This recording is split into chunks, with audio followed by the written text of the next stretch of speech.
दोस्तों अपने घर में अब हम ही रोटी बनाते हैं। जब से मेरी मझले सिस्टर की जिसका नाम सुषमा है उसकी शादी होने के बाद ये अब हम जिसमें आटे को गूंथा जाता है उस बर्तन को लेकर के हम जा रहे हैं आटे को निकालने और अपने स्टोर रूम में हम पहुंच चुके हैं।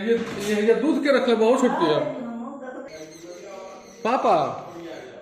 आटा का जो ड्रम है उसके ऊपर दूध कौन रखा हुआ है? आप रखिए माता जी। तो दूध का क्या होगा?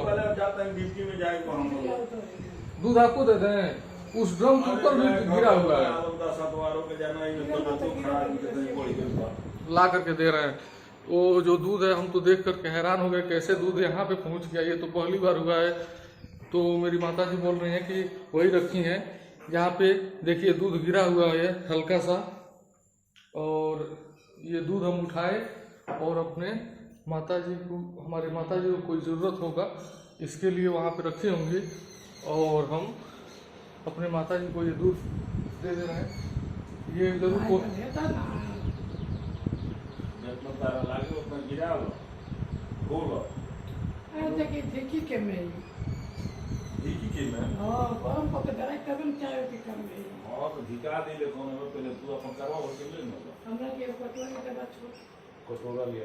कैसा दूध है वो?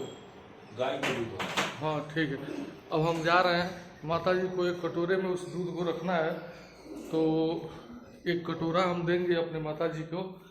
अभी हमारे घर में प्रॉब्लम चल रहा है खाने पीने को लेकर के, तो सभी लोग मिल कर के भोजन बनाते हैं। अभी जो लोग बोलते हैं बेटी बोझ है, मैं उनसे यही बोलूँगा कि बेटियां वरदान हैं। एक हमारी केवल एक ही सिस्टर अकेले पूरे घर को संभाल के रखती थी। इस दूध में से हल्का सा हमारी माता जी दूध को लेकर के बाकी दूध रिटर्न कर दिए। इसको कहाँ रखना है? इसको गर्म करके यूज में ले लिया जाएगा और इसको हम कटोरे में रख देंगे। पिताजी इसको अभी गर्म करना है, इसको अभी तो जस्ट गर्म करके कटोरे में रखना पड़ेगा अलग। फिर उसके बाद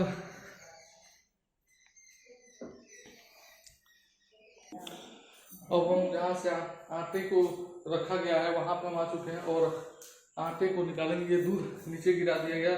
कल पोछा जब लगेगा इस घर में, डेली साफ सफाई की जाती है क्योंकि ये जो रूम है ये पूजा के लिए उपयोग में लाने वाला रूम है। और अब हम आटा निकालेंगे अपनी माता जी के लिए। आटा गूंथ करके रोटी बनाना हमको बहुत ही अच्छा लगता है। इससे माता जी को भी थोड़ा सा रिलैक्स मिल जाता है काम से और हमको भी कुछ करने का, अपने माता जी के लिए कुछ करने का हमको मौका मिल जाता है। और अभी आप लोग पिछले वीडियो में देखे हैं कि मेरी माता जी का तबीयत कैसा रहता है, हमेशा परेशान रहती हैं अपने तबीयत को लेकर के। तो हमको भी सेवा का मौका मिल जाता है उसी बहाने माता जी को और पिताजी को।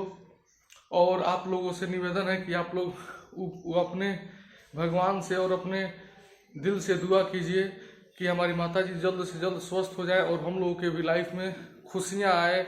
हम लोग हमारे घर में भी सब लोग स्वस्थ रहें और आपके घर में भी सभी लोग स्वस्थ रहें। अब हम जा रहे हैं दूध को कटोरे में गिराने और फिर इसको कटोरे में रख करके गर्म करेंगे जैसा कि माता जी ने हमको आदेश दिया है। दूध को कटोरे में लेकर के अब हम गैस जलाने जा रहे हैं। गैस जलाने के बाद दूध को गैस पर रख देंगे। जब तक गर्म होगा दूध तब तक हम देखते हैं आटा को गूंथने के लिए पानी कहाँ पे है। आटे को गूंथने के लिए जो पानी है जिस बाल्टी में रखा जाता है वो बाल्टी अभी यहाँ पे नहीं दिखाई दे रहा है, तो हम चलेंगे उस बाल्टी में पानी लाने के लिए। आटा गूंथने के लिए जिस बाल्टी में हम पानी को रखते हैं तो बाल्टी अभी नलके पे है, इधर आप देख सकते हैं यहाँ पे है। इसमें पानी लेकर चलेंगे और आटे को गूंथेंगे।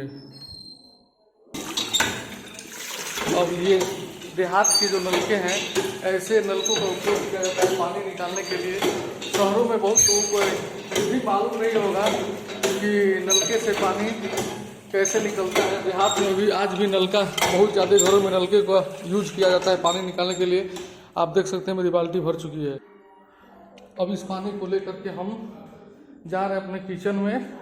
इस तरीके से कैरी करना पड़ता है। गांव में बहुत कम ही लोग ऐसे हैं जो किचन में प्योर वाटर की सप्लाई दिए हुए हैं या अपने किचन में आरओ लगवाए हुए हैं। दूध यहाँ पे गर्म हो चुका है। अब इस दूध को हम गैस को बंद कर देंगे।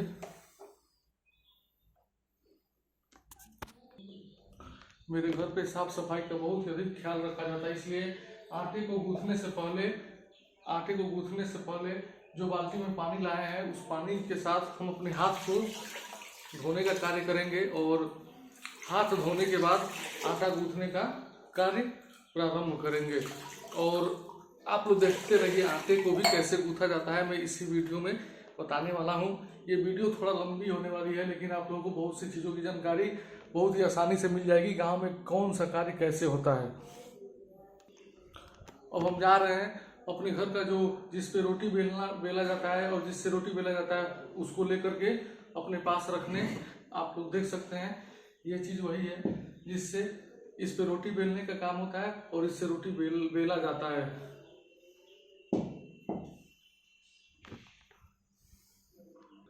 आटे को गूंथने के बाद रोटी पकाते समय थोड़े से आटे की ज़रूरत पड़ती है, जिसमें गूंथे हुए आटे को लगाया जाता है जिससे कि रोटी जिस पे रोटी को बेला जाता है उस पे रोटी न चिपके। उसके लिए हम थोड़ा सा आटा निकाल लेंगे पहले ही।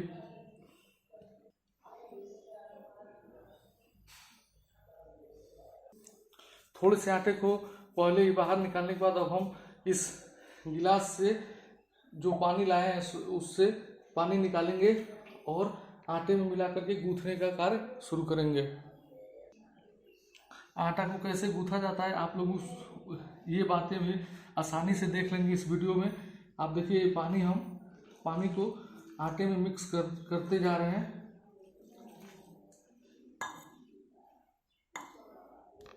आप लोग देख सकते हैं बिल्कुल ही आसानी से कि कैसे हम आटे को गूंथने के लिए इसमें पानी मिला रहे हैं। हल्का पानी मिलाया जाता है ताकि पानी ज़्यादा अगर जो आटे में गिर जाएगा तो आटा गीला हो जाएगा, जिससे पकाने में और रोटी बनाने में बहुत ही दिक्कत होने लगता है। इसके लिए बहुत ही हिसाब के साथ बहुत ही सावधानी पूर्वक आटे में पानी मिलाया जाता है। क्या आपने कभी अपने लाइफ में ऐसा काम किया है अपने माता पिता के लिए, अपने परिवार के लिए, जिससे कि आपके माँ बाप को 2 वक्त भोजन बनाने से आराम मिला हो और आप अपने माँ बाप का सहायता किए हों? तो आप हमको कमेंट में बताइए कि किस मौके पे क्या सिचुएशन में आप ऐसा अपने माँ बाप को हेल्प करने में और खाना बनाने में किस वजह से हाथ बटाए हैं। आप लोग बिल्कुल क्लियर देख सकते हैं कि मैंने उतना ही पानी मिलाया है जिससे ज़्यादा आटा गीला ना हो, लेकिन इसमें हल्का सा पानी और मिलाया जाएगा जिससे ये जो आटा टाइट है देख रहे हैं बीच बीच से दबाने में फट जा रहा है, बिल्कुल ही ये स्मूथ दिखने लगेगा। और इसको हल्के हाथों से आप इसको मिक्स किया जाएगा, गूंथा जाएगा, जिससे कि पूरा आटा बहुत ही अच्छे तरीके से बराबर पानी की मात्रा में पानी हर जगह आटे में बराबर मात्रा में पहुंच जाएगी और एक अच्छा लेई तैयार होगा जिससे रोटी पकाया जाता है। आटे में पानी को मिक्स करने के बाद देखिए अब हम अपनी मुट्ठी को बांध करके, कहा जाता है मुट्ठी में बहुत ताकत होती है, तो यहाँ पे मुट्ठी बांध करके इस आटे को गूंथने का जो काम है उसको किस प्रकार से हम कर रहे हैं आप लोग वीडियो में देखते रहिए। देखिए मुट्ठी के सहारे इस आटे को जब मुट्ठी को हल्का सा घुमा करके क्लॉकवाइज और एंटी क्लॉकवाइज घुमाने के बाद जब गूंथा जाएगा तो पानी और आटे का बहुत ही अच्छा मिक्सचर तैयार होगा, जिसके बाद आटे के फटने का और रोटी के अच्छे चांस नहीं होगा और रोटी अच्छी पकेगी। आप देखिए अभी आटा पहले कैसा दिख रहा था और अभी कैसा दिख रहा है। इसको थोड़ा सा और जब गूंथा जाएगा मुट्ठी का सहारा लेकर के तो ये बिल्कुल ही रुई के जैसे कोमल हो जाएगा ये आटा। और इतना बेहतर देखिए ये कैसे फट गया है। जब मोड़ा गया है, गूंथने के बाद जब मोड़े हैं तो किस तरीके से यहाँ पे हल्का सा फटा हुआ है। ऐसा नहीं फटेगा तो समझ लीजिएगा कि आटा अच्छे से गूंथ चुका है, बहुत ही अच्छा गूंथ चुका है और रोटी बहुत बेहतर पकेगी। अब आप देख सकते हैं मैं आटे को बहुत ही अच्छे तरीके से गूंथ चुका हूँ। और जो पहले इस आटे को पहले जो निकाला गया आटा है, जो रोटी को चिपकने से बचाता है और रोटी को आसानी से बेलने में सहायता प्रदान करता है, उस आटे को देहात में परथन बोला जाता है। इसको ये आटा जो है, एक्स्ट्रा जो आटा थोड़ा बहुत निकाला गया, इसको परथन बोलते हैं। इस आटे को जिस बर्तन में गूंथा गया है आटा, उस बर्तन में रखा जाएगा और फिर इसको किनारे करके आटा गूंथने वाली जो चौकी है सामने रखी जाएगी, जिस पे रोटी को बेलने के काम में आएगा। अब आप सभी लोगों को मालूम ही है, हर घर में तावे का प्रयोग होता है रोटी को पकाने के लिए। तो उस तावे को हम खोज रहे हैं। हमारे घर में तावा यहाँ पे रखा हुआ है। ये जो चौकी है, इस पे कुछ सामान रखे जाते हैं, सब्जी, और उस चौकी के नीचे जो है तावा रखा गया है। और ये तावा देख सकते हैं कितना, ये हमारे घर का रोटी को पकाने वाला जो तावा हर घर में यूज होता है, वही तावा है।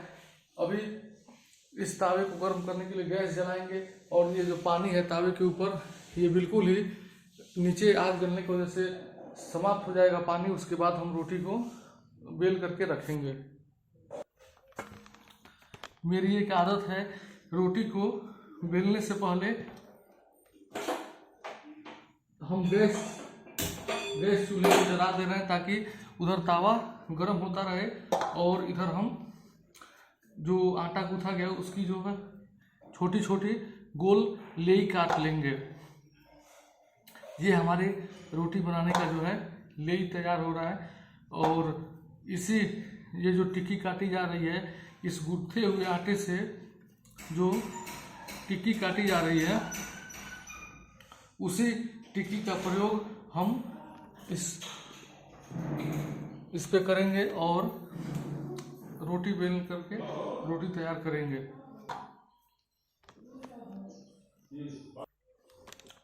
जितने आटे को गूंथा गया था उतने आटे का जो है लेई अब हम तैयार कर चुके हैं। आप लोग इसमें देख रहे हैं, बस इतना ही बचा हुआ है।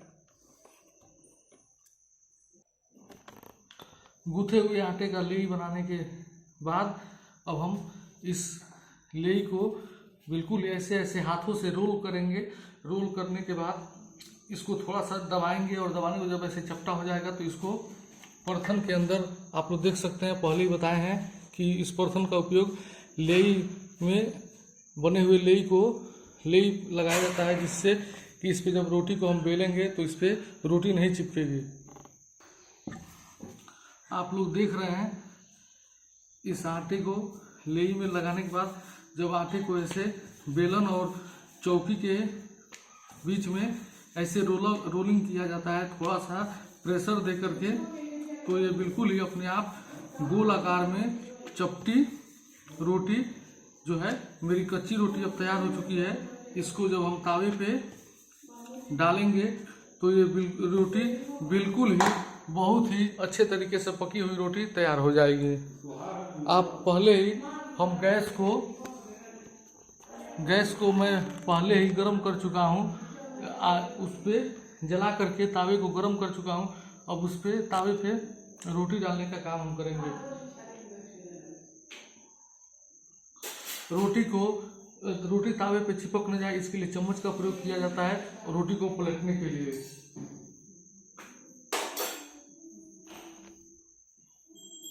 जब तक रोटी का दोनों साइड पक के तैयार होगा, तब तक हम दूसरे लोइये को ठीक वैसे ही रोल अप करके और परथन के साथ उसको हल्का सा चपटा बना करके परथन के साथ मिक्स करने के बाद बेलन और चौकी की सहायता से हम इस प्रकार से रोटी को चपटी और गोल रोटी तैयार करने के लिए यूज करेंगे। आप लोग देख सकते हैं, आज की मेरी जो ये पहली रोटी है ये तैयार हो चुकी है, और जो दूसरी रोटी तावे पे पड़ने वाली है उसको पहले ही रोलिंग करके रखा गया है। और ये रोटी जो तैयार है उसको अलग एक बर्तन में ऐसे कटोरे में या जो भी जहाँ पे भी रोटी रखनी हो वहाँ पे रख दिया जाता है। अब हम दूसरी रोटी को तावे के ऊपर डालेंगे और फिर जब तक रोटी पकेगी दोनों साइड तब तक एक हाथों से रोल करके चपटी रोटी फिर से चौकी और बेलन के माध्यम से तैयार कर ली जाएगी। ये रोटी चिपक न जाए इसके लिए फिर चम्मच का प्रयोग किया जाएगा और इस रोटी को हल्का सा घुमा करके दोनों साइड को बराबर पकाया जाएगा और फिर वो रोटी बिल्कुल स्वादिष्ट बनेगी और कच्ची नहीं रहेगी। देखिए रोटी चिपक गई, इसी चिपकने को बचाने के लिए इस चम्मच का प्रयोग किया जाता है। और ये रोटी एक साइड पक चुकी है और दूसरे साइड डाला जा चुका है और ये जो पहले से रोल किया हुआ आटा है इसको बेलन और चौकी की सहायता से हम बेल करके एकदम गोल और चपटी रोटी तैयार करेंगे। इस तावे पे जो रोटी रखी गई है उस पर भी ध्यान देना पड़ेगा कि रोटी कहीं पे जल न जाए और बिल्कुल ही दोनों साइड बराबर तरीके से सेकने के बाद रोटी अच्छी फूलती है। जब तक रोटी बनेगी तब तक यहाँ पे एक और नई कच्ची रोटी तैयार की जा चुकी है और आप देखिए ऐसे फिर से ये मेरी दूसरी रोटी कितनी ज़बरदस्त और शानदार तैयार हो रही है। आप लोग एकदम बिल्कुल ही करीब से देख रहे हैं। इसमें मैं ही खुद बैठ के पका रहा हूँ अपनी माता जी के लिए और माता जी इस रोटी को देख के एकदम खुश हो जाती हैं क्योंकि उनको खाने में अच्छी लगती है और ये पतली रोटी मैं हमेशा बनाता हूँ। मेरे हाथ की ये तीसरी रोटी है जो बिल्कुल ही फूल जाएगी। आप लोगों से मैं पहले ही बोल चुका हूँ कि आटे को अच्छे से जब गूँथेंगे तो रोटी बिल्कुल ही मखमल के जैसे मुलायम और सोन पापड़ी जो हल्दीराम की सोन पापड़ी है उसके जैसे स्वादिष्ट लगेगी। मेरे हाथ की सभी रोटियां कैसे फूल रही हैं आप लोग बिल्कुल अच्छे तरीके से देख रहे हो। एक के बाद एक अनकट वीडियो में दे रहा हूँ। वीडियो को स्टॉप कर करके मैं बना रहा हूँ। वीडियो को चेंज मैं नहीं किया हूँ। वीडियो थोड़ी लंबी होगी लेकिन आप लोग देख सकते हैं कि ये बहुत ही इंफॉर्मेटिव वीडियो होगी किचन के लिए भी और परिवार के लिए भी। सभी रोटी पक के तैयार हो चुकी है। एक रोटी ये तावे पे है, देख रहे हैं कैसे फुली हुई रोटी है। ये बिल्कुल ही गुलगुल रोटी बन चुकी है। एक रोटी इस चौकी पे है और एक रोटी हमारे पास एक रोटी का आटा भी बचा हुआ है। ये जब तीनों रोटी पक जाएंगी तो जो ये परथन है आटे के एक्स्ट्रा आटा जो निकाला गया था उसको अलग रखा जाएगा। ये मेरी सेकेंड लास्ट रोटी है आज की। आप लोग देख सकते हैं ये भी बहुत ज़बरदस्त फूलेगी क्योंकि दोनों तरफ इसकी अच्छे से सिकाई हुई है। और ये देखिए मैं आटे को रोटी को फुलाने के लिए ये छोटे से कपड़े का इस्तेमाल करता हूँ ताकि इसके अंदर जो भाप बन के तैयार हुआ है उससे मेरा हाथ न जल जाए, इस वजह से इस कपड़े का इस्तेमाल किया जाता है। फिर से इसको हल्के से पलट देंगे, 1-2 सेकंड इधर रखने के बाद फिर इस रोटी को यहाँ पर रख दिया जाएगा। जब आटे को अच्छे से गूँथा जाएगा तो रोटी ऐसे ही कोमल और मुलायम बनेगी और खाने में भी लोगों को अच्छा लगेगा। अब जो है ये मेरी अंतिम रोटी है और इसको हम जा रहे हैं तावे पे डालने के लिए। चम्मच का फिर इस्तेमाल करेंगे रोटी को पलटने के लिए जिससे कि रोटी तावे में चिपक न जाए। और ये आप यहाँ पे देख सकते हैं मेरी सारी रोटियाँ समाप्त हो गई। आज का मेरा जो रोटी वाला कार्य है संपन्न हुआ और एक तरफ इस रोटी की अच्छे से सिकाई हो चुकी है। अब जो है दूसरे तरफ इसको पलट दिया गया है। जब दूसरे तरफ भी इसी तरीके से हल्के से लाल और ब्राउन कलर में रोटी दिखने लगेगी बिल्कुल ही कड़क, तो उसको पलट करके फिर जो पहले साइड से सिकाई हुई है उस साइड को रख करके इस कपड़े की सहायता से उसको हम रोटी को फुला लेंगे आसानी से। देखिए रोटी दूसरे तरफ भी सिकाई हो चुकी है। अब इसको पलट करके जो पहले साइड है उस उधर रख दिए हैं और रोटी अपने आप फूल रही है क्योंकि आटे को अच्छे से गूँथा गया है।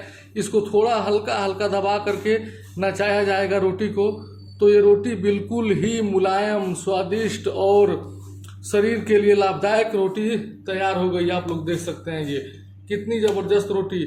हमारी सभी रोटियां पक चुकी हैं, इसलिए गैस को बचाने के लिए गैस को बंद कर दिए हैं। हम इस रोटी को, ये रोटी जल न जाए तावे पे, इसलिए इसको इस तावे पे छोड़ना नहीं है।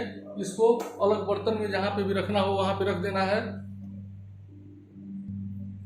परथन के लिए प्रयोग में लिया जाने वाला जो आटा है, इसको अब हम एक अलग छोटे से डब्बे में, आप लोग देख सकते हैं, इस डब्बे में भर दिया गया है। अब ताकि फिर से शाम को जरूरत होगी तो इस आटे का परथन के रूप में या आटे को गूंथ करके रोटी बनाने के लिए जैसे आप चाहें वैसे इस्तेमाल कर सकते हैं। ये आटा बिल्कुल शुद्ध है, इसमें कोई दिक्कत नहीं है। दोस्तों, क्या आप लोग भी अपने माता पिता के लिए रोटी और जो भी खाने पीने की सामान है, जब कभी परिवार में दिक्कत होता है तो कभी ऐसा आप काम किए हैं तो आप हमको कमेंट में बताएं।